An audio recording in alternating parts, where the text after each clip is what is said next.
Hello, everyone, and welcome back to Women Leaders, the podcast that explains global events through discussions with women experts. And welcome to ELN, the European Leadership Network, the home of this podcast. I'm Ilana Beit-El. I'm a Senior Associate Fellow at ELN, and I'm your host for this conversation with women who are leading and shaping the world in many ways and fields.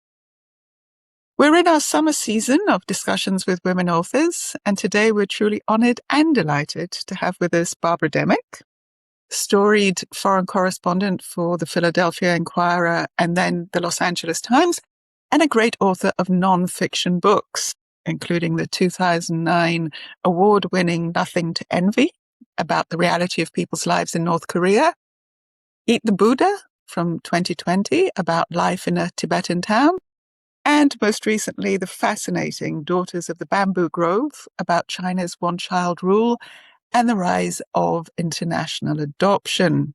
Barbara has also been a visiting professor at Princeton University, where she taught journalistic coverage of repressive regimes, which she clearly has vast experience in, and she's with us now.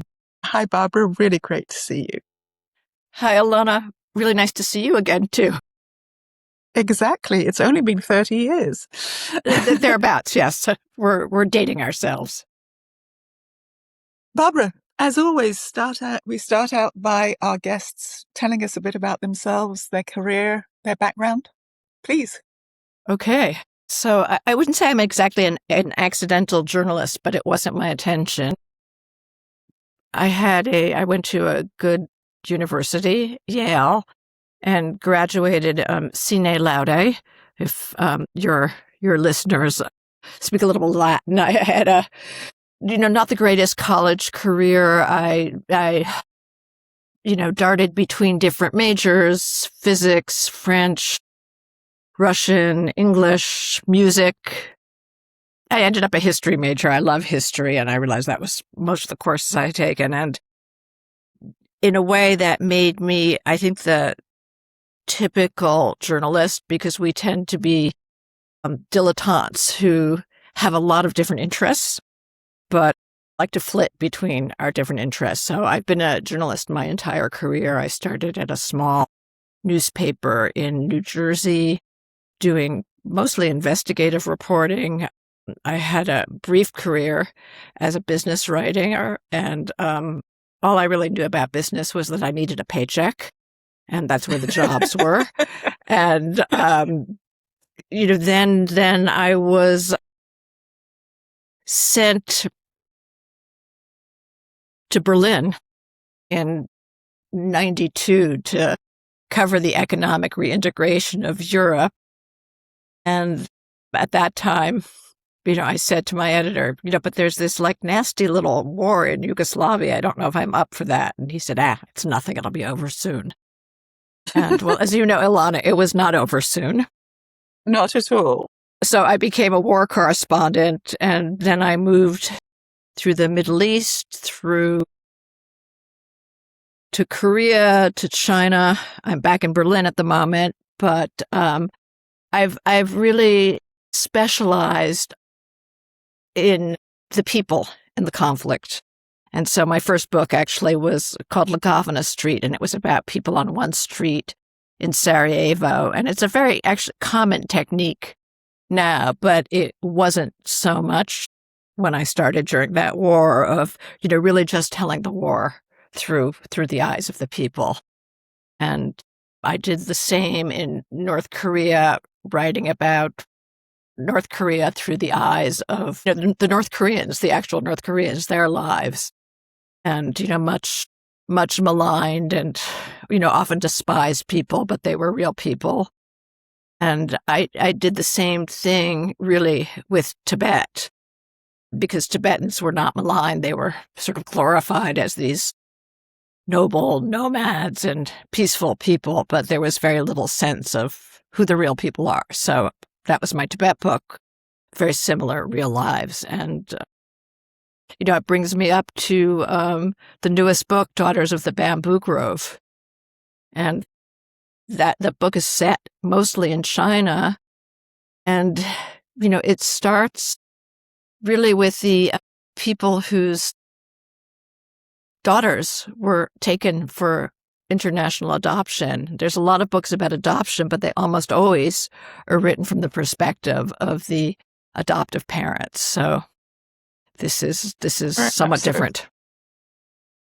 I would say about your writing, your book writing as opposed to your journalistic writing, that where I find it absolutely fascinating is that you are both doing excellent reportage, but you build it in such a way that it's nearly a thriller. So, in the case of The Bamboo Grove, anybody who reads it, and I recommend that people read it, you start out with with yourself, so immediately one is curious, what is it that suddenly alerted you? And then, of course, going into the background of some of the main characters, but taking us in as a result to rural China, which I think most people know absolutely nothing about. So I think one of the things that seems to be in common with all of your books is your desire to look at ordinary people. How do you go there? I mean, first of all, physically, you describe in the book one such visit when you're going into the rural land. But what attracts you and how do you manage to do it in a repressive regime, as you say? I know that when it came to Nothing to Envy, I don't think you went to North Korea, did you? You interviewed people who'd come from there. I did go to North Korea. I went several times, but the reporting was really done outside North Korea. It was done in South Korea and in China near the North Korean border. You couldn't do that kind of reading, that kind of interviewing. And with my Tibet book, which is about a small town and it's very similar, I did spend some time in the town, but a lot of my interviews were done elsewhere, often in India, in places in China that were less repressive, where I could work freely. And I don't know, I like going places you're not supposed to go. It's very tricky because as a newspaper reporter, we're not allowed to disguise ourselves and lie about who we are, where we have this code of ethics. But I think as a print reporter, you can travel discreetly if you don't have a big camera, if you don't have a television crew behind you. And yeah, I've just liked to wander around these kind of places. And, you're right. I don't really like famous people. In all of my books, I avoid famous people. My Tibet book is not about the Dalai Lama. I did interview the Dalai Lama and he's quoted there, but it's about, regular Tibetans and trying to put yourself in their shoes. What would your life be? What would you do if you were a Tibetan? What would you do if you were a North Korean? And as I said, the new book is somewhat different, but it's looking at, the rural Chinese whose daughters were taken away for adoption. And how did that happen? How did they either give up or lose their daughters? And it's both horrific, but as I say again, revoltingly fascinating, like a thriller, the way you track it down. And in the interim, also give the background without giving anything of the story away, track the babies, track the mothers, track the authorities. Yeah. Not to spoil, it focuses on a family who had twin girls and one twin was taken away and one of a pair of identical twins. And I mean, it was snatched. She wasn't taken away. She was snatched. She was snatched. She was really kidnapped by government officials. Exactly. And to be sold into this very lucrative adoption market. I'm going to give away that much because we know we're obviously talking about adoption. But the book, it does unfold, I think, like a mystery where this girl is taken and then you wonder what happened to her. Absolutely. But through that, you do also tell the lives of rural China. So this isn't giving anything away. I found it fascinating to learn so much more. China is still a closed book for most people, including myself. And finding out, if you do find out a lot, then you're always told about the big cities and a bit, about the environment of success. Can you give us a bit What was the first China you encountered in the rural? Well, what was the first China you encountered? Do you go there in 2007?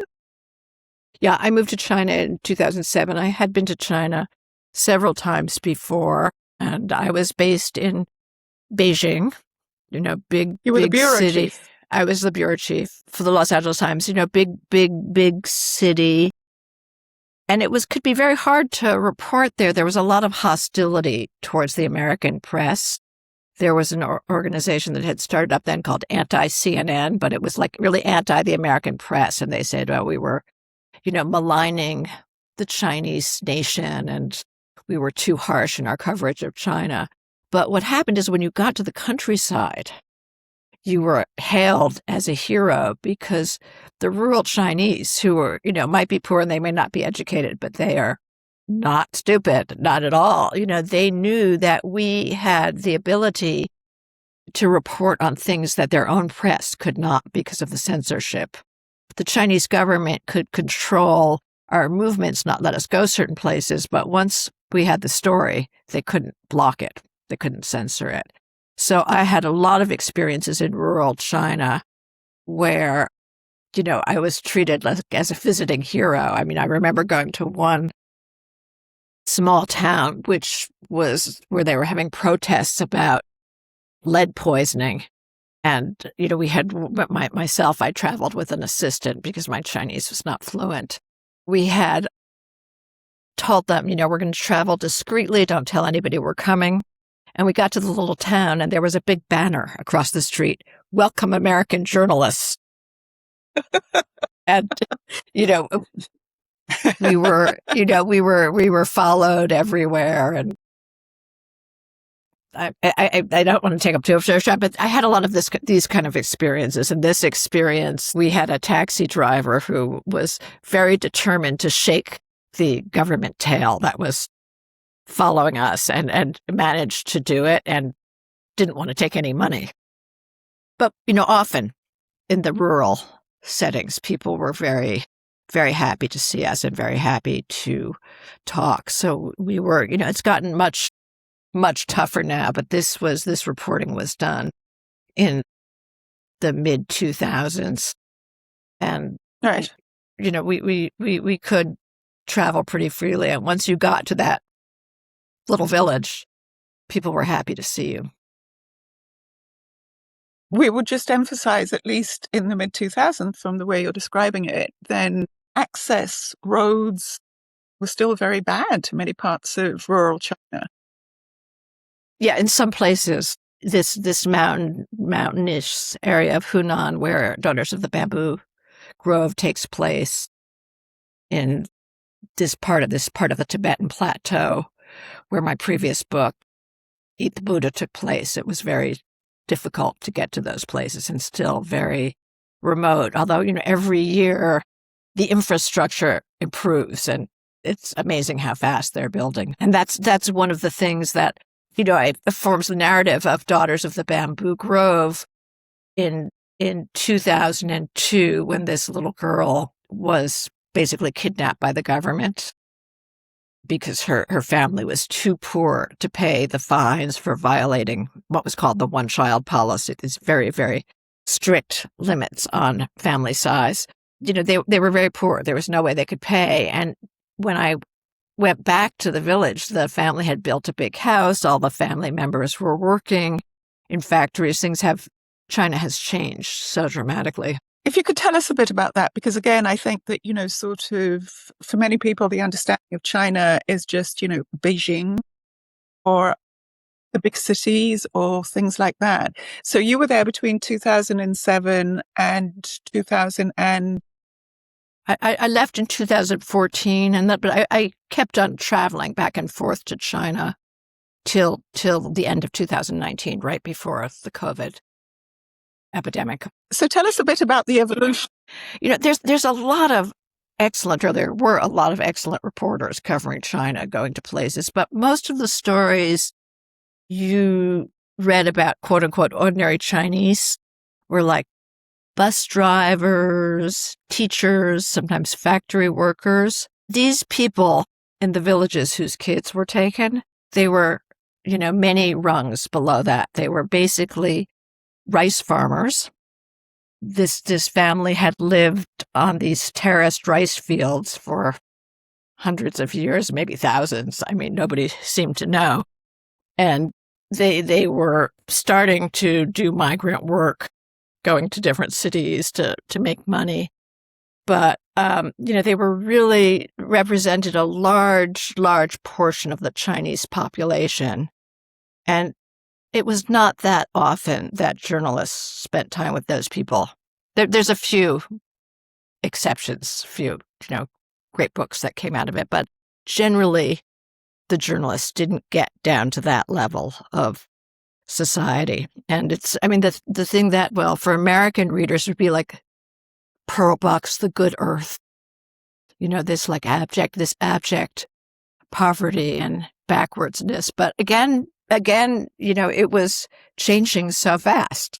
I mean, yeah, for Europeans, I would say it was more like reading, a 19th century novel about, sort of a George Eliot or of course, I can't remember the name of the man who wrote Madame Bovary and all the rest of them, but, about the Industrial Revolution period, about people moving from, dirt poor villages to even dirter poorer cities, but working for it and, as the infrastructure evolves. So Here you're saying that this is really, taken into such a short period. Within 20 years, 15 years, things are changing so rapidly. Really, really rapidly. And you can see if you look at the economics statistics from China, up to fairly recently, just this, huge growth every year. And a lot of social change. I mean, the story is really about women and the role of girls. And this is well known during the one-child policy. Families felt if they could only have one child, they wanted it to be a boy because there was a tradition that the boys would take care of the elderly parents. Later, the boy was the one who carried on the family name. And, that led to girls being abandoned, not really happily abandoned, I will say that. In the old days, in the days of famine, girls were abandoned voluntarily.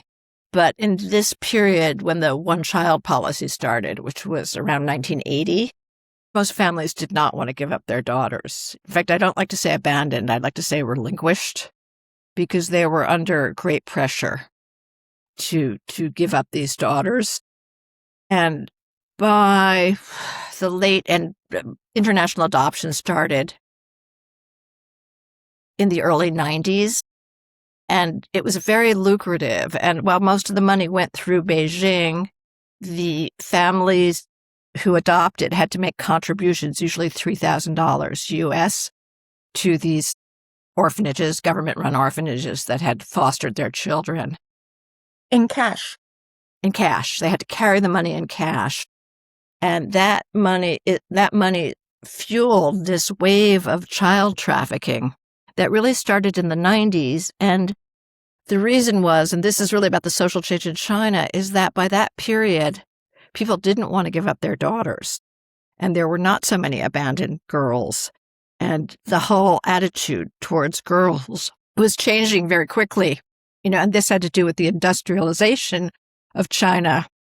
These girls who were unwanted in the past or not prized in the past were now working in the factories in southern China, making your smartphones and TVs. And they were, seen as having nimble fingers and sort of better discipline than the boys. And they were making money and they were sending money back to their families. And they weren't necessarily, marrying and going to another village. So people didn't want to give up their girls. And that's when this period started of babies being taken away for adoption. And this is by government agencies. It should be emphasized. But also, I think, let's not assume everybody understands, the one-child policy comes about in the late 70s or early 80s. Yeah. Yes. Yeah. There were a couple of stages, but yes. Yeah. But, the population is too big and that's going to hold back the economy. And therefore, a smaller population, a controlled population, would allow the economy to grow. Is that That was it. a success? Yeah, that was it. Yeah, and it sort of coincided with Deng Xiaoping's reforms and opening that, we're going to grow the economy and this requires smaller families. And this was a mission that the Chinese pursued with this crazy, crazy passion. And the one-child policy became, sort of the leading Chinese policy. And it was kind of enforced with the craziness of other past Chinese lunacies. I won't go into the Cultural Revolution and the Great Leap Forward, but this was like, one child only. There were lots of exceptions, but we call it the one-child policy. And there were some 83 million people who were working for what was called family planning. This was like larger than the People's Liberation Army. It was this craziness, and these people were under tremendous pressure themselves. They would be punished if there were too many births in their village. And it was just nutty. Women were required to show their bloody sanitary napkins in factories to show that they weren't pregnant. It was nuts. It was absolutely nuts. And it was very brutally enforced. And, I write about this in the book. This was, especially in the 80s, pregnant women, heavily pregnant women would be, taken away, like hogtied and forced to abort or then forced to be sterilized. And, I'm you might guess pro-choice, but this was not choice. And these abortions were sometimes 8-9 months. Yeah. It was very, very brutal. Very brutal. And I think it's important to emphasize, again, just for people who don't understand, as I didn't, part of the issue to do with the countryside was that there you had, a lot of people had a lot of babies because they needed them for the fields, for the rice paddies. So it was culturally very, very difficult for them. Also, this idea of not having children, because this was still, it's part of education, whatever. So as you described so wonderfully well, this is a couple that carries on having babies because that's what they do, really. And that's what they want to do above all, partly because they want a son, but partly I think they love one another and they want to have babies. Yeah. And that's what's so touching, really, about this, that, sort of this most basic human instinct is being attacked. Yeah. And this was, this was a period of relative, what seemed like relative freedom for the Chinese. This policy started a few years after Mao Zedong died. He died in 1976. That was the official end of the Cultural Revolution. We were experimenting with capitalism or, capitalism with Chinese characteristics, and people were now allowed to leave their village. They were allowed to open shops. People with money could get passports. The whole country was opening up. They could listen to rock and roll. There was these new freedoms, but the government was, peering into your bedroom in, a very intimate way to restrict the births. And I think, a lot of the Chinese I spoke to who lost kids in this period, they kind of believed in the law because they believed the propaganda about the law, but they didn't really want to follow the law, which I can understand. It sounds like a contradiction. And I think, like this family I wrote about, I think they understood that in China, laws change a lot, but like children can be forever. And, there had been at one period after the Communist Revolution and victory in 1949, there was this whole, pronatal approach. The heroic mothers, more births. I think Mao was quoted at one point saying, we can solve any problem as long as we have enough people.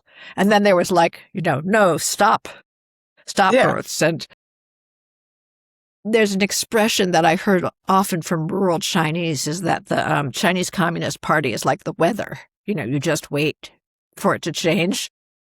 And I think, even especially if you were a farmer in rural Hunan province, maybe you were smarter about the Chinese government than the academics in Beijing and Shanghai. They knew this. They sensed that things would change. And of course it did. Just bringing this up to the present, that the Chinese government is now obsessed with having more babies. Absolutely. They lifted the one-child policy in 2015, made it a two-child policy, then it went to a three-child policy. And now the same institution that forced women to have abortions, the same people who took away these babies, are now going around, offering money and incentives to people to have more babies.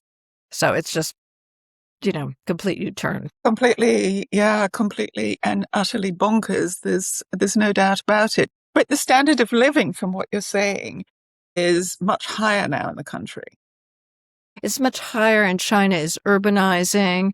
And a lot of what's happened is that, when people move to a city and they're in a, 1-bedroom or 2-bedroom apartment and they have to pay various fees for their kids to be educated, they don't want to have 6 kids. They know it's so urbanization is really more responsible than almost anything else for keeping down the population. And a lot of young women just don't want to have kids. They don't want to go through what their mothers went through.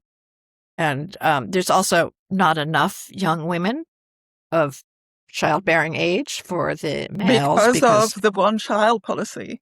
Yeah, because some of those girls were not born or were put up for adoption or were abandoned and killed. Who knows? But there's just not enough of them. And the ones there are don't want to have big families. So China is not reproducing. And I mean, this is true of every country that gets wealthier. I mean, China's not different from South Korea or Japan, or for that matter, most of the European countries with the US. Absolutely.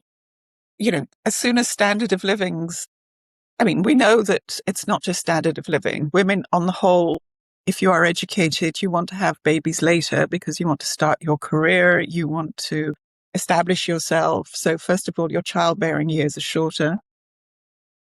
And second of all, you want to give the best that you can to the children that you bring into the world. And it's a much more expensive world. And if you live in a city, it's much more expensive there. So 1 or 2 children is the answer to that, if at all. Yep. In Exactly. one way or another. And it's just very fascinating to see it happen as an evolution, not just in the West, but as you say, this rapid evolution in China. Do you think it'll get to, if you don't have 2 babies, we're going to do something nasty to you, or would that be extreme? It's possible. I mean, I already hear reports about family planning officials coming by saying, well, you got married last year. When's the baby coming? And, I don't think it's been duress yet, but it's easy to imagine that happening.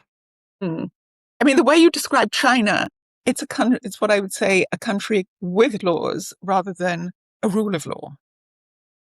That's a good way to put it. That's very, very, very well done, Alana. You could write about China. Yeah, well, we'll leave that one for another time. I don't think that it's wrong to say that that's Russia too, or increasingly a number of other countries, unfortunately. Yeah. But it is where the two fall out, where you need the instinct of, your people in the countryside to just work out which law is coming which way, as opposed to us urbanites in the West who just assume there's a rule of law, and then as long as you follow it and as long as you understand it, you have rights and the state will do that. Increasingly not so much the case. I think that was true of many Chinese as well. Like these parents, the family who is at the center of this story with the twins, they were in no way political dissidents. They were loyal, mostly law-abiding people who happen to have too many kids. Yeah. But, they believed in the law. They believed in the Communist Party. What I saw in China in the countryside is that people, most people are not going to be dissidents, but, ordinary people would somehow run afoul of the system. Something would happen. And, this is what happened in this book is, they had an extra baby. They couldn't pay the fines for violating the one-child policy. Their baby was taken away. And, this was not like by the central government. This was a very local enterprise. This was local family planning people who, I think may have had quotas themselves of, bringing in babies, because this baby selling business became, as I said, very, very lucrative. And adoption was picking up in the West. People in the U.S. especially, but elsewhere, I don't think it was a big deal everywhere. But people were really keen on adopting Chinese baby girls. They were considered, the model adoptees. They were thought to be, easier to assimilate, damn cute with their little pigtails, good at school, all these stereotypes about Chinese. This is also in contrast to Korean or to other babies? The situation in Korea is similar but different. I mean, the reasons the Korean kids were taken were quite different. But it's true that Americans anyway, were keen to adopt Koreans as well. In Korea, it was girls and boys. It was not particularly girls. They didn't have a one-child policy. But especially, post-Korean War, there was a lot of poverty, and there was also a lot of sort of social taboos against babies being born to unmarried mothers and even to divorce. There were many cases where couples got divorced and the baby ended up being put up for adoption. And there was also the taking of babies, but it was a different thing. With the Chinese culturally don't have as much of a stigma about married, unmarried women. I mean, the law required couples to be married, but that was really just to keep down the population. Very, very interesting. I may be going too much into the weeds now, but, as part of this control of the reproductive system, couples had to be a certain age before they were allowed to have babies. And they had to be, this is in China, their marriages had to be registered, which was, sometimes quite difficult. If the couple came from a different part of the country, they had to get various documents. And in the rural areas, you had a party, you laid out food and tables and pledged to each other, and you were married. Very sensible. Yeah, it was not a registration. Well, they had weddings, but it was not as much of a registration system. So, in some of the cases I wrote about, these babies were firstborn who were taken away. Barbara, when you write, how do you, I think, because we're trying to also talk about books, where do you get the idea and how do you go about the process? And the ideas come from different sources. I mean, this book kind of found me. I didn't intend to write a book on this subject, but I had started working in 2009 on tracking down tips that babies were being taken away in the countryside to be put up for adoption. And I, interviewed various families. I interviewed this family with the twins, at least the mother, and the twin. There's one twin who was left behind. And she was then 9 years old. And I remember very clearly, in fact, I have some photos from this visit. I interviewed them outside their house in Hunan in a bamboo grove. They were surrounded by bamboo. That's where the name comes from. And the mother said to me afterwards, well, thanks for visiting. Come back and bring our daughter, bring my daughter, see if you can find my daughter. And I was like, yeah, right. But I mean, the book actually has a lot about my role, but I did actually find the daughter. You did. It's amazing. I did find the daughter. It was but I was pretty sure the family didn't know. They thought maybe she had been sold for her organs, or there were all this and that rumors. No story was more implausible than any other. That she could be in the U.S. She could have flown to the moon. They didn't know where she was. But I thought she had been adopted, and I tracked her down through some social media sites for adoptive parents. And these babies were very cute, and the parents wanted to boast about them. And so there were a lot of pictures of these girls riding ponies and in their ballet classes and in their gymnastics classes. And anyway, I knew, when this girl was taken, I knew what she looked like because I met her twin. And I had a pretty good idea of which orphanage had handled her, so I did find her.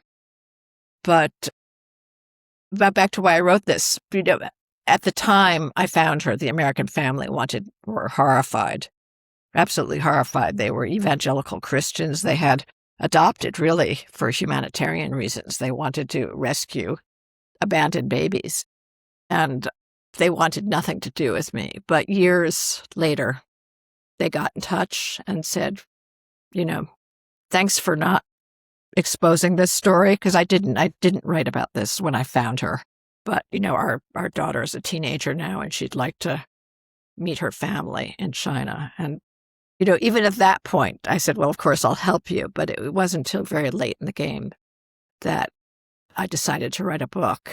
And I mean, it's all laid out there, but, I went and I helped them, and I translated some letters between the two girls, the twins. They were both 16 when this started and didn't speak the same language. The adoptee had lost her Chinese. And, I was just sort of a go-between. And then at one point, the family said to me, we'd like to go to China. Could you help us? And I said, I can't really do anything more unless I'm going to write about this. It's, I had really just done it to be nice. And they thought about it and said, okay, go ahead and write about it, but, help us go. And it was a very strange situation because they trusted me, the journalist, rather than the adoption agency or, anybody else. Because actually, when I had discovered their daughter was the stolen twin, as I said, I didn't write anything at the time. The girl was 9 years old. I couldn't, out her as a stolen child. No, not at all. So, and where did the idea about Tibet and North Korea come from? North Korea, because they one follows the other. North Korea, I moved to Seoul as the Korea bureau chief for the LA Times in 2001. And at that time, it was really impossible for a U.S. citizen to get a visa to visit North Korea. And North Korea was, the big story. And, my Canadian and Australian friends were getting visas, but not me. But I became really obsessed with, I think because I couldn't go, I became obsessed.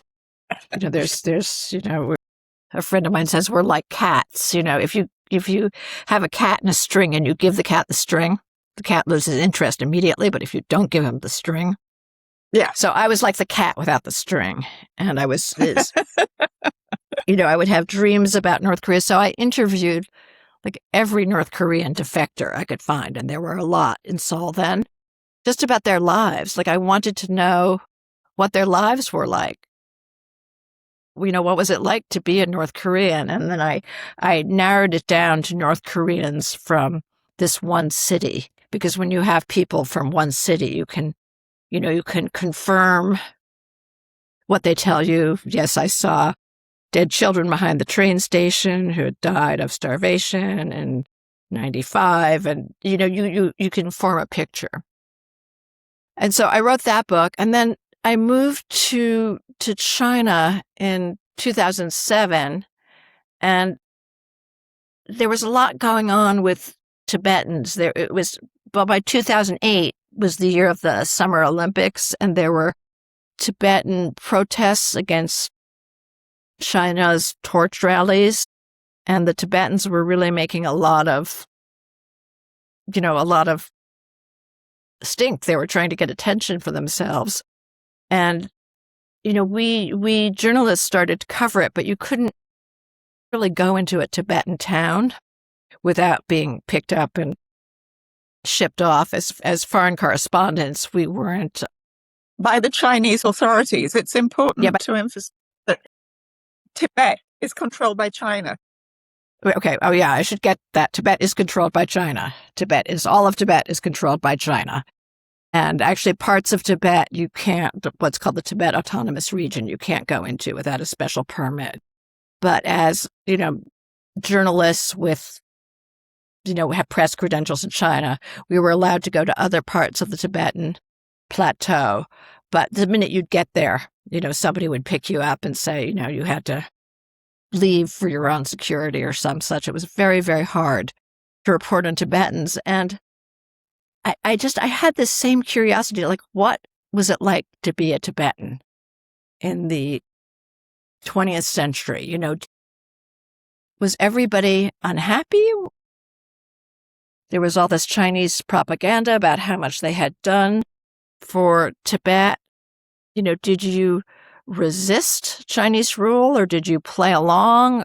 So I got this idea of writing about a Tibetan community, because there had been so little written about Tibet because nobody could really go there. If they could go there, they couldn't report. You could go as a tourist, but you couldn't really talk to people. And, the books that were there were by foreigners, were, My Spiritual Journey. I did this discovery about Buddhism and the monastery, blah, blah, blah. It was all about themselves.